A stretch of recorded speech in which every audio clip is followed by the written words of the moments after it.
সংসারে একটা গৃহিণী যদি উল্টাপাল্টা ভাবে একটা টাকাও খরচ করে, জামাইরা কেন করেছো, কি জন্য করেছো, হাজারটা কথা, কিন্তু ওনারা যদি হাজারটা টাকা উল্টাপাল্টা জায়গায় খরচ করে তাহলে তাদেরকে কিচ্ছু বলা যাবে না। তাতে কি হয়েছে, হয়েছে তো কি হয়েছে।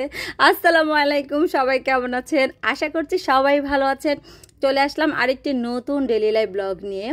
আজকের ব্লগে আপনারা কোনো রান্নাবান্না দেখবেন না, দেখবেন আপনাদের ভাইয়ার একটা জাদুর বাক্স। সে জাদুর বাক্স এনেছে অনলাইন থেকে আমাদের জন্য। তো চলুন দেখি সে জাদুর বাক্সের ভিতরে কি আছে। সে ভিআইপি লেভেলের একটা জাদুর বাক্স।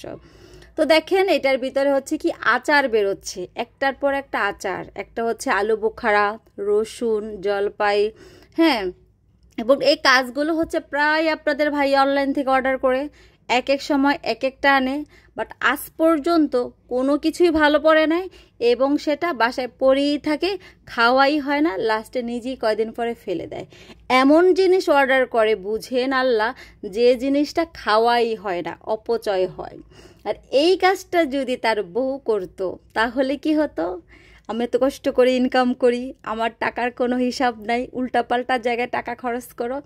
এই হলো পার্থক্য। এই জন্যই তো মহিলারা চায় দুইটা টাকা ইনকাম করি, জামাইদের মতো তারাও বাহাদুরি করে বলুক যে দেখো আমিও ইনকাম করি, আমার টাকা যা মন চায় আমি তা করবো। তো যাই হোক, আপনাদের সাথে একটু মজা করলাম। দেখেন আপনাদের ভাইয়া এগুলো অর্ডার করছে, করার সময় আমাকে জিজ্ঞেস করছে করবো কিনা। তা আমি বললাম তুমি যদি খেতে চাও করো।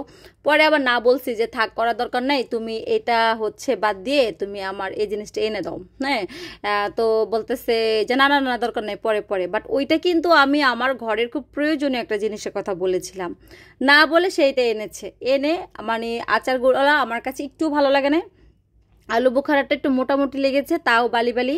আর জলপাইটা তো খাওয়াই যায় না। আর রসুনেরটা নাকি আপনাদের ভাইয়ের কাছে ভালো লাগছে। এখন ওর বেচারা আর কী করবে, ওনার কাছে তিনোটাই এখন ভালো লাগবে, বুঝছেন। আমি খাওয়ার পরে আমার একদম মানে গলা টলার থেকে শুরু করে বুক জ্বলাফাটা শুরু হয়ে গেছে। মানে এত তেল, এত ঝাঁঝালো, মানে কি বলবো। এখনও আমার বাসায় দুইটা বড় বড় মধু, তারপরে বলে আর কি কি যেন আনে কয়দিন পর পর অনলাইন থেকে এরকম উল্টাপাল্টা। তো আসলে অনলাইন কেনাকাটাটা কি হয়, দেখা গেছে আমি আজ পর্যন্ত এত কেনাকাটা করছি কখনো ঠকি না। শুধু একবার দারাজ থেকে আমি একটা ধরা খাইছি, এছাড়া আজ পর্যন্ত কোনো অনলাইন কেনাকাটায় আমার মানে খারাপ আমি পাই নাই।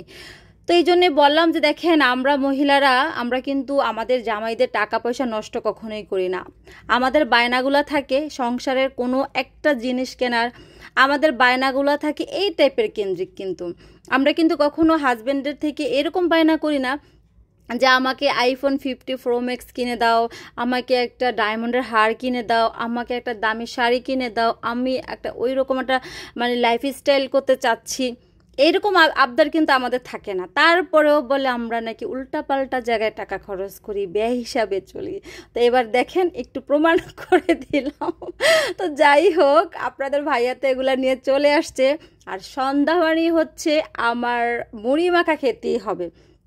আর সন্ধ্যায় না হোক, আমি রাত ঘুমাতে যাওয়ার আগেও মুড়ি মাখাটা আমার চাই চাই, হোক সেটা চানাচুর দিয়ে আর না হয় বুট।